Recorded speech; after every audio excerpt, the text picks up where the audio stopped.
24th April is one of the Darshan days in the ashram, and it is regarded as such in the community centered around Sri Aurobindo and the mother. The mother spoke of this day, or rather revealed its significance, as the tangible sign of a sure victory over the adverse forces. So, what is special about this day? Now, at a most outward level, if you really see, the coming together of Mother and Sri Aurobindo is the beginning of a great synthesis. In fact, each and every action of Mother and Sri Aurobindo has left, in the words of Sri Aurobindo in Savitri, the footprints of a God.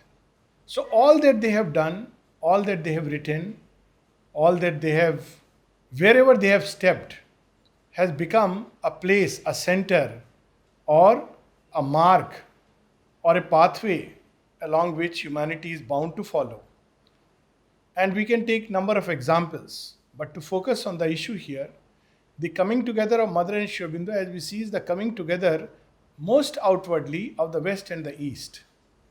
Otherwise, before that, for a long time, certain aspects of yoga, certain aspects of life were largely confined within the Indian subcontinent or the eastern side, and certain others were developing on the western side of the globe. True, Swami Vivekananda and few others did go outside India and carry the light of India to these quarters. But still, it was the light of India being carried far and wide. But West has its own spiritual side. And even though it has not been preserved, but it has a side, its own Vedanta, its own Tantra, no less than the Indian Vedanta and the Tantra. And this is where we see a very unique synthesis in the coming together of Mother and Sri Aurobindo. While Sri Aurobindo, as we know, had arrived at the highest realizations of both Vedanta and the Tantra independently. In Vedanta, he had arrived at the stillness of the consciousness, the experience of nirvana, the Advaita, the vacant infinite, among many others. Vasudevam Sarvamiti, seeing the supramental divine everywhere. But also he had acquired very naturally, spontaneously, as he says, by the grace of Kali and Krishna, or the grace of the Divine Mother, all the powers and siddhis, documents of which we find written in his records and subsequently even in his literature. So within him, he had already arrived at the highest possible realizations of Indian yoga from the Vedantic and the side of Tantra. So these two lines represent basically two lines of spiritual self-development. In Vedanta, it is primarily the soul involved in the mind which finds some way, some route, some access to come out of the magic circle of nature and enter into the infinite. Whereas in Tantra, we find another route. The journey is through the ladder of nature, going tire by tire, step by step, plane by plane, enlarging the scope and capacities and energies of nature, receiving them as an influence, and then finally climbing up the top of the ladder once again to merge into the infinite.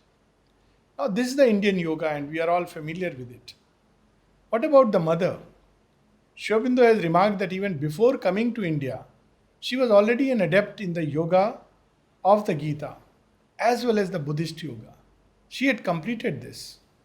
But at the same time, she had assimilated and synthesized in her two very powerful traditions. One was the Chaldean tradition, which has its root in mystic Christianity and which is much like Vedanta. If you really go into its heart, we'll see that Chaldean Christianity is much like Vedanta. Of course, its birthplace, very interestingly, now its troubled times, was in Syria.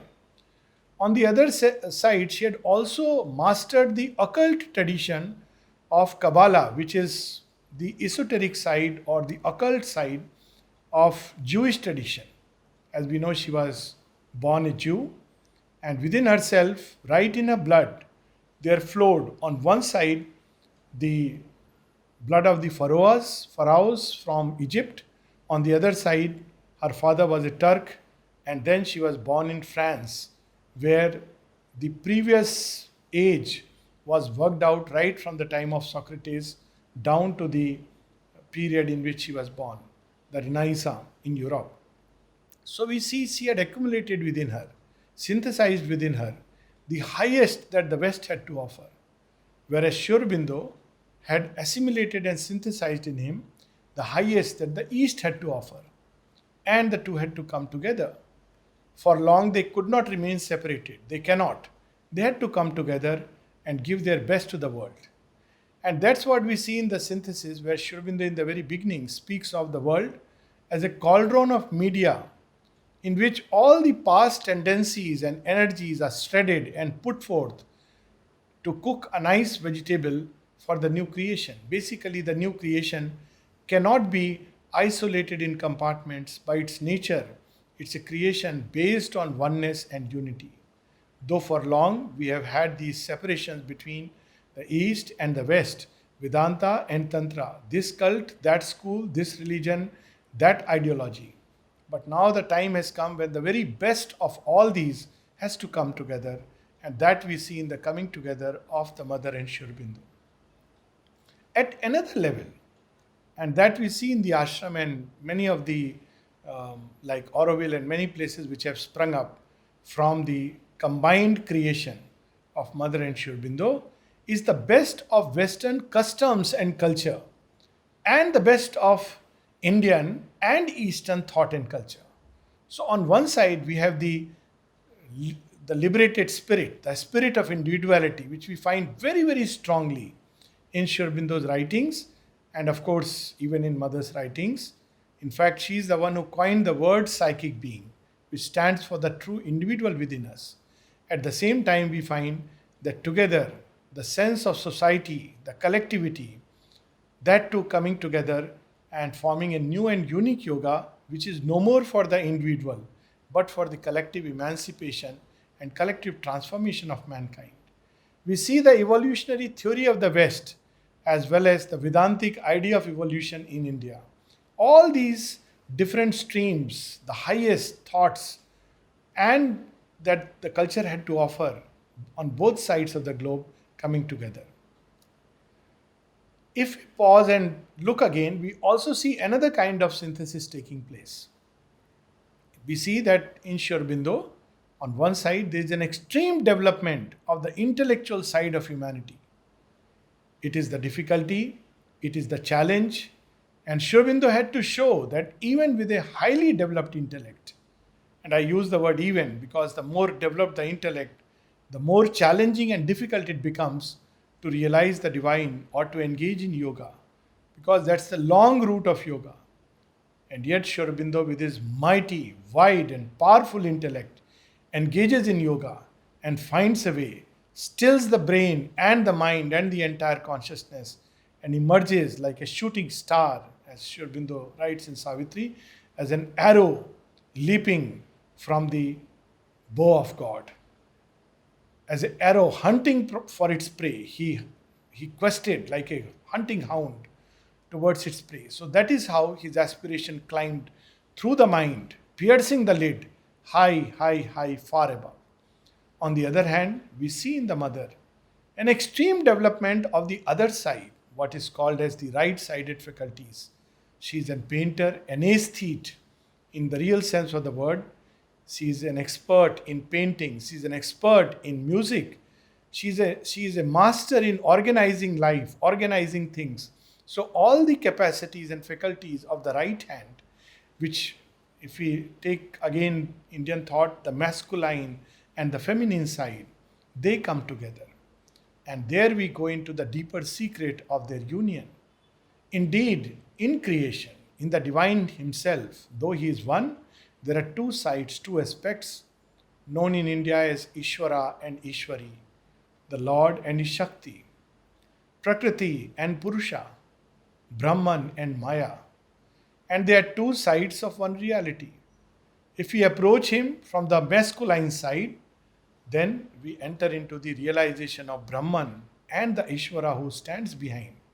But if we approach him from the Prakriti side, from the feminine side, then we discover the tremendous dance of Shakti which stands behind the entire creation, all the processes, the knowledge and power that has gone into creation. And this is the uniqueness about the mother and Sri Aurobindo. Sri Aurobindo is the supreme Purusha, the Purushottama of the Gita, who is the witness self who yet holds creation upon his breast. He stands silent, sanctioning all that is happening, and yet he is untouched, unmoved, like the sun who stands above in the sky. Suryo yatha sarvalokasya chakshu nalipyate chakshushe bahya dosha. At the same time, and on the other hand, the Divine Mother represents the Shakti, the knowledge and the power that has gone into creation and is organizing all the processes and the details of its life. So, what is new about it? After all, has it not been happening all the time? Well, here Sri Aurobindo tells us that this is a great transition moment. Thus far, the Divine Shakti has not been acting directly in all its glory, in all its effulgence, in all its splendor and power, but rather indirectly through an inferior instrument, or if we may put it, through its own daughter, through a limited and divided consciousness, what we call as nature or prakriti, which is mostly acts mechanically, partly conscious, partly unconscious, and yet behind it there is a perfect consciousness which limits itself to the needs of a species. But now this play has to go further. The Purusha also wears a diminished godhead here in creation. He becomes the little psychic spark, lost in the crypts of nature, dragged by Prakriti, now to your heights, now to the abysses, and he goes helplessly tied like a slave. This game has taken us so far, but now the terms have to change. The Purusha within, the being no bigger than the thumb of man, has to recover and discover its own Godhead, the Ishvara, but also the Prakriti, which is nothing else but a diminished form of the Mahashakti above, has to once again regain and recover her own glory and splendor. So Sri Aurobindo and the mother come together to activate it, to start this process, this new cycle of evolution, where on the one side, the Purusha aspect, the soul involved in nature, will not only be liberated, but reach its highest heights of possibility, going through all these stations of consciousness where it will recover some form of itself. It will go to the very birthplace of the Jivatma, the supramental Godhead, and recover and discover its supramental Godhead, its supramental personality. On the other hand, nature within us, toiling and struggling in darkness, will also throw off its dark veil, get rid of the division and the separation, and once again ascend to its home of oneness, light, truth, bliss, sweetness, and love. So, this is the coming together of Mother and Sri Aurobindo, and that's when this new process starts. First within them, and then it will spread more and more through a contagion in the rest of creation. In fact, together we see a very beautiful, in many ways, the most perfect relation that is possible in Mother and Sri Aurobindo. For the Mother, Sri Aurobindo is the Lord, and it is she who installed the Divine Master in the temple of yoga, or rather in the temple of earth as the Master of yoga.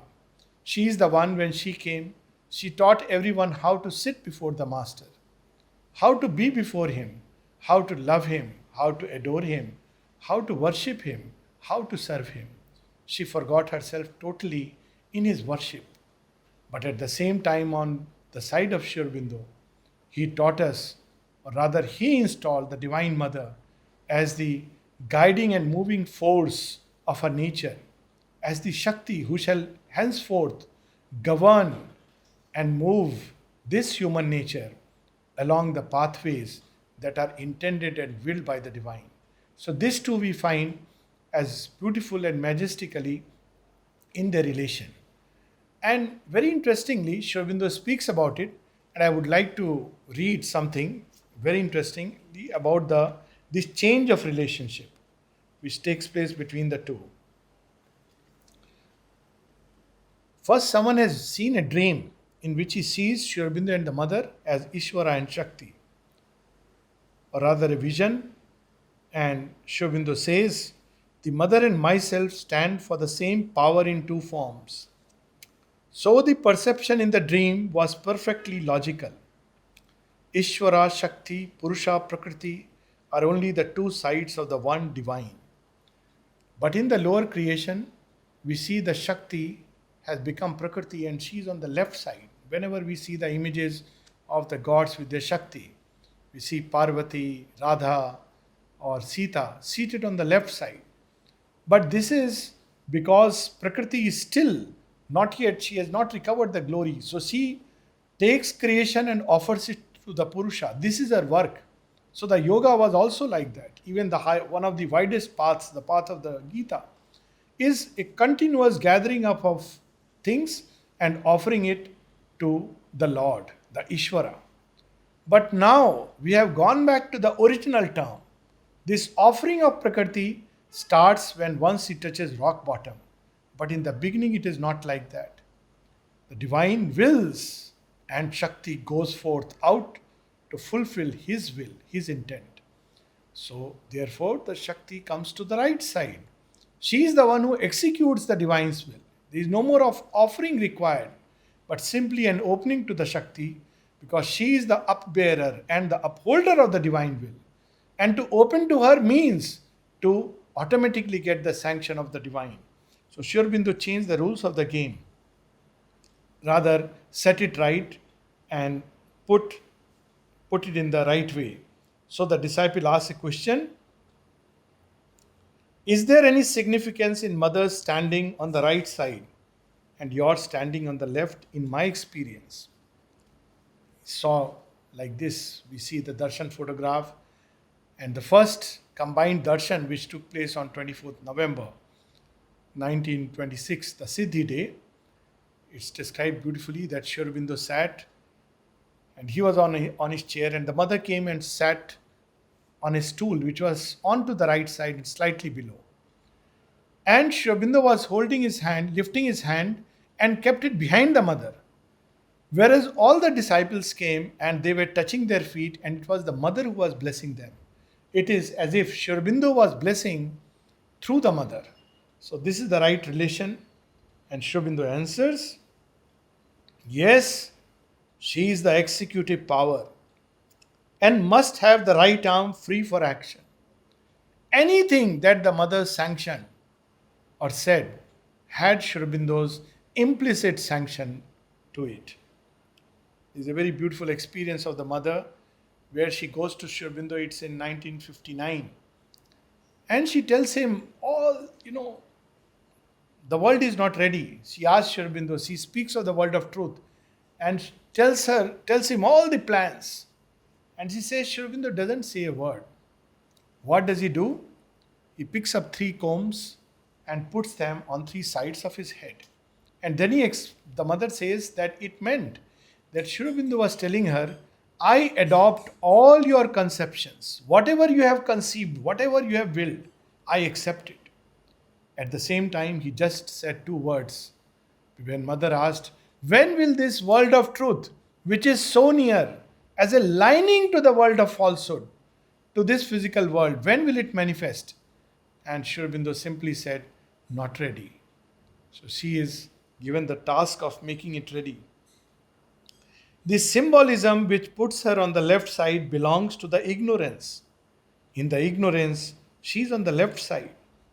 Not free in her action. All is a wrong action or half result. For the supramental work, the true symbol is the mother on the right side. Then, another very interesting question and answer. Someone has asked Sri Aurobindo, can it happen that one who is open to Sri Aurobindo is not open to the mother? Is it that whoever is open to the mother is open to Sri Aurobindo? It's a very interesting question. That if I am open to Sri Aurobindo, does it mean that I may not be open to the mother? And if I am open to the mother, does it mean that I may not be open to Sri Aurobindo? And this reply is an eye opener and a soul opener. Sri Aurobindo says, well, the question is it that one who is open to Sri Aurobindo is not open to the mother? Is it that whoever is open to the mother is open to Sri Aurobindo? And Sri Aurobindo says the mother proposition is true. All who are open to the mother are open to Sri Aurobindo. If one is open to Sri Aurobindo and not to the mother, it means that one is not really open to Sri Aurobindo.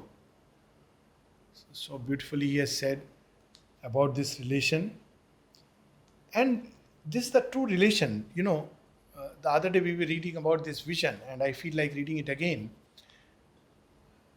When mother came on 29th March, she speaks about that she had had several visions before coming here, and she recognized in Sri Aurobindo as the being whom she had seen and called Krishna. And then she said that when she came back on 24th April, she describes it beautifully, something happened and she knew, yes, that's the culmination of the vision. So the vision was very interesting. She saw first time that she is in a house and there is her family, which of course is very symbolic because they were not the real family. There was the father who represented the old creation like Daksh Prajapati and Sati. And there were two brothers who were unruly, just like the old creation, the vital, the powers which have emerged from him, old creation. And she is there as a young girl who is sitting on the window gazing afar. And then suddenly she is looking on the other side, whereas the father and brother are looking towards the door. And she sees that from the other side, where she is gazing, there enters a resplendent in a being of light. And they can't see him because they are looking to the other side. It reminded me of those lines in Savitri. Thus shall the mass transcendent mount his throne, when darkness deepens, strangling the earth's breast. And man's corporeal mind is the only guide, as a thief's in the night shall be the covert tread. She recognizes, and indeed she is the one who first recognized, even those who were near Sri Aurobindo. They felt there is something great, but that was it. They yet treated him like a friend and a comrade, just like Arjuna. But she, the moment she saw him, she knew and she wrote, "He whom we saw yesterday is here upon earth." Much later, when Sri Aurobindo was asked, because these two people asked that, did Sri Aurobindo recognize her? Of course. When Barinda asked him, he said, the first thing I noticed was that Mira is born free. She had no trappings, no ties, no attachments. At the same time, he also saw, for the first time I saw perfect and integral surrender right down to the very physical cells of the body. And I knew the time has come for the integral realization and the divine life to be established. So in that vision, first thing she does is she bows down and touches, in fact kisses the feet of that resplendent being. And then she sees that the father, the old creation, goes and embraces him. And when he comes back, he is a transformed being. And therefore she says his presence is enough to know that days will come when all this will be transformed, because she had seen it. And then she knew that there is nothing impossible for him. And then when she touches the feet, he lifts her up. And the two stand together, her head almost touching his shoulder, and they are gazing into the vast. And then mother sees that the energies of the two, she says in the vision that child was myself, that girl was myself. And the two, their energies balance each other and spread far and wide, transforming creation. So this was the vision. So first part of the vision came true when on 29th March she saw Sri Aurobindo and she recognized that yes, it is he, the same gesture, the same person, the same eyes, the same attire. But then this was not the end. She says that this was only the beginning. I came here, but something in me wanted to meet Sri Aurobindo all alone for the first time. So she goes for the first time and she sees, I saw in his eyes that it was he. He was standing exactly my vision, dressed the same way, in the same position, in profile, his head held high. He turned his head towards me, and I saw in his eyes that it was he. The two things clicked, the decisive shock. But this was merely the beginning of my vision. So, first part is realized. Then she goes, there is a series of experiences, a 10 months sojourn in Pondicherry, 5 years of separation, then the return to Pondicherry and the meeting in the same house, and in the same way did the end of the vision occur. So, what was the end of the vision? The two together. They stand, merge, and gaze into the vast, and she is standing by the side of his shoulder. So she says beautifully, I was standing just beside him. 24th April. My head wasn't exactly on his shoulder, but where his shoulder was. This is how the vision was. We were standing side by side like that, gazing out through the open window. And then together, at exactly the same moment, we felt, now the realization will be accomplished. That the seal was set and the realization would be accomplished. Had she not seen the second part of the vision come to fulfillment in this life, she would not have been sure. So she spoke about a tangible sign that the seal was set and the realization would be accomplished. I felt the thing descending massively within me with the same certainty I had felt in my vision. From that moment on, there was nothing to say, no words, nothing. We knew it was that. This is a journey they have oft undertaken. We know there was another vision of this sadhika who saw suddenly the marriage of Shiva and Parvati taking place, and all the animals and gods, they are rushing towards the Kailash. This is actually a story, it's narrated as story she saw while gazing at the sea. And then when Shiva sees everybody has come towards this side, and so he says, there will be imbalance. So somebody has to go and balance the other side. And who else but Rishi Agast, one of the Saptarishis. So he calls him and says, you and Lopamudra have to go that side. And you have to balance creation. And they are, of course, they also want to witness the marriage. And Shiva assures the boon that whenever you want, we'll be there together. And of course, we know about the bowing of the Vindhyas and their going. Now, this is a very symbolic story as I see it. One, when Shiva assures that you will witness the marriage, actually they witness the true marriage. The marriage of Shiva and Parvati is the marriage of the divine soul and earth nature, material nature. It is a symbol of that. And much later in the life of Agastya and Lopamudra, now as Sri Aurobindo and the mother, at the same place where now the ashram stands was his ashram, and where the samadhi is, that was his Yagnavedi. That's where the fulfillment takes place. Something which was foreseen of old. And Vindhya bowing down is all the knowledge which was proud of itself. Vindhya means knowledge. Going up and up and up and blocking the sky and cutting the integral truth. Bowing down before Rishi Agast, discovering the integral reality in the light of the supramental sun. This too we see being fulfilled in its fullest form. And this is just one of the lives, many lives. Together they have striven in various names and forms. And now the hour has come for the final and decisive victory. Because the last work of the adverse forces is to create a hiatus between world and the divine, between creation and the creator. They go on saying that all these inner experiences are fine, but you will never be able to bridge it or manifest it in outer life. And this has been the big problem. It's not that people have not had great inner realizations. But when it came to earthly life and manifesting it, they used to fail. It remained what it was, a field of ignorance. But this time, it is the divine Shakti herself who has taken the charge. And therefore, it was the tangible sign of the sure victory over the adverse forces which have always created this division. So, let me close with something which